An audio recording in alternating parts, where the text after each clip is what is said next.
Di Tobing dalam Boker Top Channel. Sahabat-sahabat yang saya kasih dalam Tuhan Yesus Kristus, kali ini kita akan bersama-sama lagi dalam membahas satu topik yang kita akan lakukan dalam beberapa sesi ini. Kita akan bicara tentang topik apa dan siapa Roh Kudus. Mungkin saudara-saudara bertanya dalam hati, mengapa pertanyaannya apa dan siapa? Ya, saya mengajukan pertanyaan ini sebagai awal untuk kita membuka diskusi atau pelajaran kali ini. Apa dan siapa Roh Kudus? Tentulah dilatar belakangi dengan segala apa yang terjadi atau fenomena yang terjadi pada masa kini. Mengapa pertanyaannya apa? Karena ada banyak juga mungkin orang tertentu atau kelompok tertentu yang menganggap Roh Kudus itu bukanlah pribadi, tapi ada, sehingga pertanyaan yang paling tepat, apa Roh Kudus? Tapi di sisi lain juga ada kelompok tertentu dan saudara mungkin juga bagian dari dalamnya yang menganggap Roh Kudus itu adalah pribadi. Maka pertanyaannya yang tepat adalah siapa? Saudara, dalam membahas topik ini kita mungkin akan memulai dengan semua fenomena yang terjadi akhir-akhir ini di sekitar kita. Kalau kita mengamati, paling tidak bicara tentang Roh Kudus, itu berarti kita bicara tentang dua ekstrim dalam fenomena yang terjadi pada akhir-akhir ini. Ekstrim yang pertama, bahwa ada kelompok-kelompok tertentu atau orang-orang tertentu yang beranggapan kalau Roh Kudus itu hanyalah kuasa, hanyalah pengaruh, hanyalah semangat, hanyalah sesuatu yang dapat dipergunakan untuk melayani. Nah, sehingga kelompok ini adalah kelompok yang sangat mengedepankan atau sangat mementingkan apa yang disebut dengan Roh Kudus. Tetapi fenomena yang kedua, kita tidak bisa menutup mata, ada kelompok-kelompok tertentu yang sangat tidak mengambil atau menaruh tempat kepada Roh Kudus dan tidak memiliki dampak apa-apa, tidak, bahkan ironisnya ada kelompok-kelompok tertentu dalam konteks ini yang tidak percaya kepada Roh Kudus. Nah, dari dua ekstrim itu maka kita akan coba melihat apa yang sesungguhnya dikatakan oleh Alkitab terhadap apa dan siapa Roh Kudus. Pertanyaan tentang apa dan siapa Roh Kudus, sebagaimana yang saya jelaskan tadi, itu bisa berawal dari pemahaman-pemahaman seseorang terhadap apa yang dikatakan Alkitab tentang Roh Kudus. Di dalam Alkitab ada begitu banyak lambang-lambang yang dipakai untuk menjelaskan Roh Kudus. Yang pertama misalnya, yang paling kita kenal, bahwa Roh Kudus itu digambarkan seperti seekor burung merpati. Oke. Yang kedua, Roh Kudus itu bisa digambarkan seperti lidah-lidah api atau nyala api. Yang ketiga misalnya, Roh Kudus itu bisa digambarkan seperti anggur atau minyak. Roh Kudus juga bisa digambarkan seperti angin. Ya, maka ada lagu yang berkata, berhembuslah Roh Kudus di tempat ini. Nah, kemudian ada juga yang berkata bahwa Roh Kudus itu air. Nah, dari berbagai gambaran-gambaran ini, maka muncul pertanyaan, apa Roh Kudus? Karena gambaran-gambaran tadi memberikan pemahaman pada pribadi tertentu atau kelompok tertentu yang mengatakan bahwa Roh Kudus itu sesungguhnya bukanlah pribadi. Namun kalau kita memperhatikan apa yang dikatakan Alkitab, sesungguhnya gambaran-gambaran tadi, ya, apakah itu burung merpati, apakah itu api, apakah itu anggur dan minyak, apakah itu angin, apakah itu air, sesungguhnya itu ingin menggambarkan sifat-sifat yang dimiliki oleh Roh Kudus. Saya ulangi kembali, apa yang digambarkan oleh Alkitab tentang gambaran-gambaran tadi bukanlah mau menunjukkan bahwa Roh Kudus itu seperti benda yang digambarkan, tetapi ingin menggambarkan sifat-sifat yang dimiliki oleh benda-benda yang menggambarkan Roh Kudus itu. Misalnya, gambaran tentang burung merpati ingin menggambarkan bahwa sifat-sifat yang dimiliki oleh Roh Kudus itu adalah sifat-sifat yang lemah lembut, sifat-sifat yang pengasih, dan seterusnya. Atau misalnya kalau itu bicara tentang api, bukankah itu ingin menjelaskan, misalnya dalam Perjanjian Lama, api juga menggambarkan kehadiran Tuhan.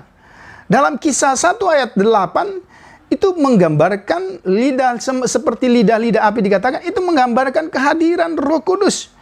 Tetapi juga di dalam Matius 3 ayat 3, api juga bisa bicara tentang penyucian.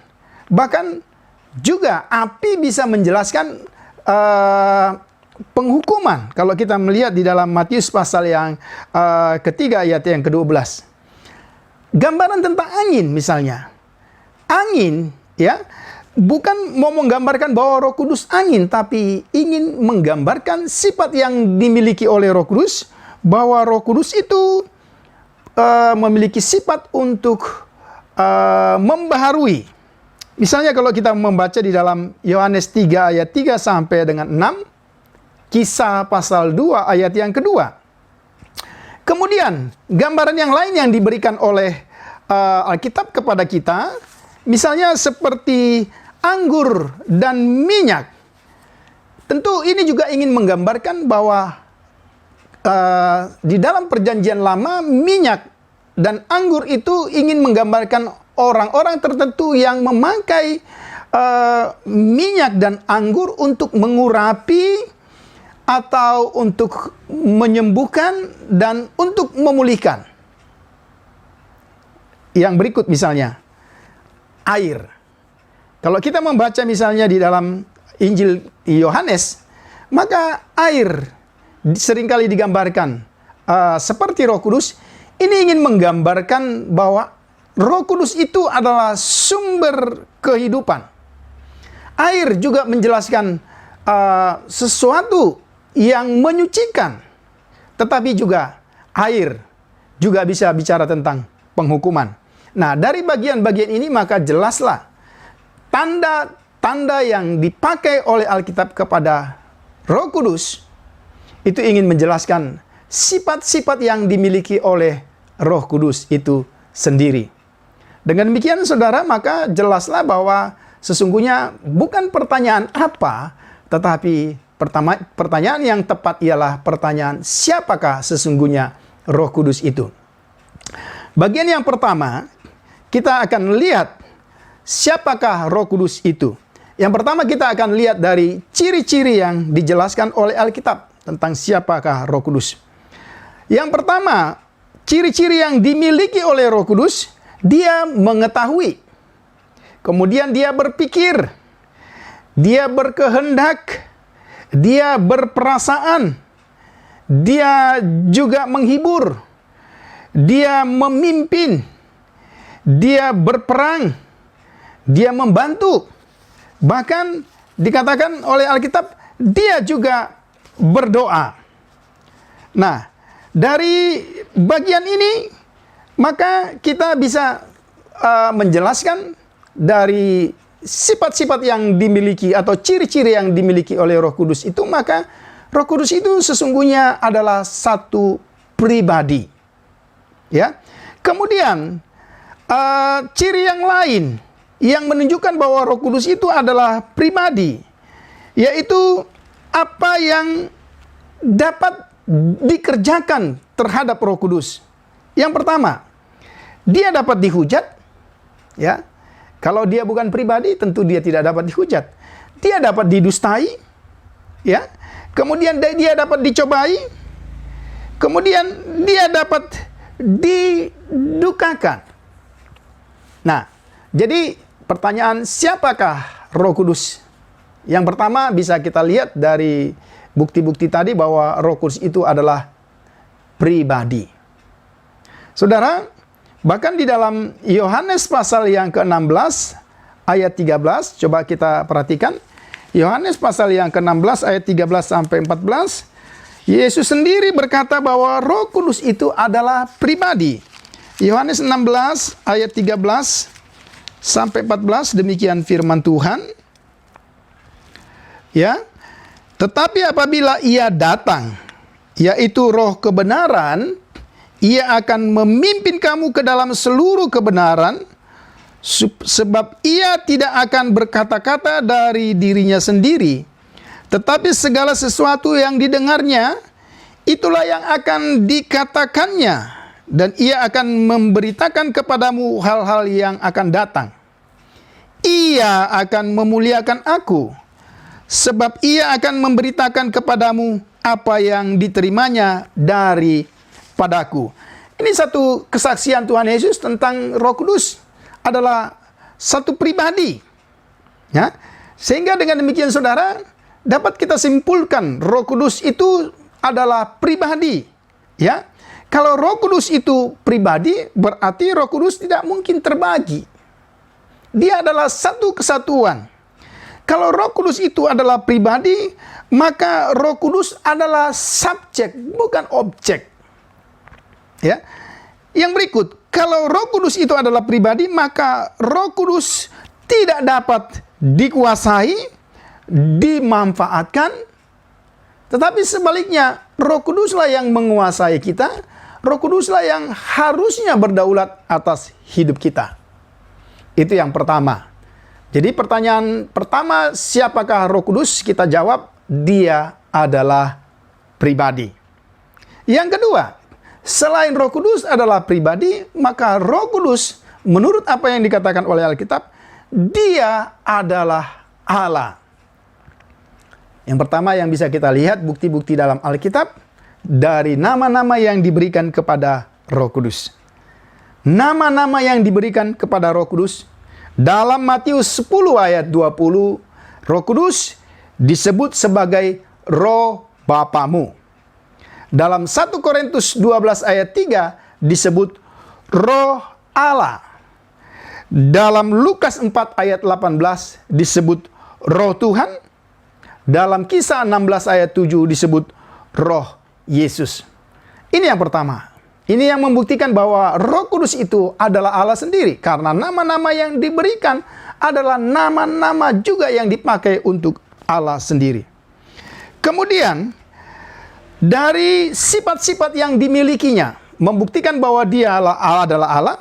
Yang pertama misalnya, Roh Kudus itu Maha Tahu. Sebagaimana kita bisa membaca di dalam 1 Korintus 2 ayat 10. Dia Maha Hadir. Mazmur 139 ayat 7 dan 8. Dia Maha Kuasa. Dalam Zakaria pasal 4 ayat 6 dan Mazmur 104 ayat 30. Kemudian dalam Ibrani pasal 9 ayat 14, Roh Kudus itu dijelaskan sebagai Allah yang kekal. Yang berikut, sebagaimana dikatakan Roh Kudus itu adalah Allah, maka Alkitab juga menjelaskan bahwa Roh Kudus itu memiliki kesetaraan dengan Bapa dan Yesus Kristus. Yang pertama, kesetaraan dalam baptisan. Matius 28 ayat 19. Kesetaraan dalam memelihara. 2 Korintus 13 ayat 13. Kesetaraan dalam membangun tubuh Kristus. 1 Korintus 12 ayat 4 sampai 6. Nah, dari bagian-bagian ini jelas ini membuktikan bahwa Roh Kudus adalah Allah. Kemudian, Roh Kudus adalah Allah juga dibuktikan dari pekerjaan-pekerjaan yang dilakukan oleh Roh Kudus. Dalam Kejadian 1 ayat 3 dijelaskan bahwa Roh Kudus juga menciptakan. Dalam Yohanes 6 ayat 63, Roh Kudus dikatakan memberi hidup. Dalam 1 Petrus 1 ayat 2 dikatakan Roh Kudus menguduskan. Kemudian dalam Efesus 1 ayat yang ke-13 dan 4 ayat 30 dikatakan bahwa Roh Kudus itu menjadi jaminan dan materai bagi orang percaya. Kemudian dalam Titus 3 ayat yang ke-5, Roh Kudus itu mengerjakan apa yang disebut dengan kelahiran kembali. Saudara-saudara, ini beberapa pembuktian. Kemudian pembuktian yang berikut dari apa yang dilakukan oleh Roh Kudus ialah bahwa Roh Kudus itu adalah Allah, dibuktikan dengan bahwa Roh Kuduslah yang mengadopsi. Kita lihat dalam Roma pasal 8 ayat yang ke-15. Kemudian Roh Kuduslah yang mempersatukan orang percaya. 1 Korintus 12 ayat 13. Kemudian Roh Kuduslah yang memberikan karunia-karunia untuk memperlengkapi orang percaya dalam melayani. 1 Korintus pasal yang ke-12. Kemudian Roh Kuduslah yang membangkitkan. Saudara, dengan demikian dalam video singkat ini maka jelaslah bagi kita bahwa pertanyaan tentang apa dan siapa Roh Kudus setelah kita jawab. Yang pertama, Roh Kudus itu adalah pribadi. Telah dibuktikan dengan apa yang dilakukan oleh Roh Kudus. Kemudian yang kedua, Roh Kudus itu adalah Allah sendiri. Dibuktikan dengan nama-nama, dibuktikan dengan kesetaraannya, dibuktikan dengan pekerjaannya, bahkan dibuktikan dengan segala sesuatu yang menjelaskan bahwa Roh Kudus itu adalah Allah sendiri.